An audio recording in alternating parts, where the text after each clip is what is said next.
ay mulusog na diyan sa tubig na yan. Kaya nakita ko yung mga bata, enjoy na enjoy sila. Oy, makikibata din ako dito. Ay, yung tubig nila ay nasa baywang lang. Diba? Ayan, maraming bata dyan, oh. Kailangan din natin mga kabangsi magiging asal bata para walang stress, tanggal stress. Minsan, magpatanggal-tanggal din tayo.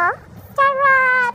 Ayun mga kabangsi, pwede daw dito sa mga pambata itong kapatid ko. Sige, handaan.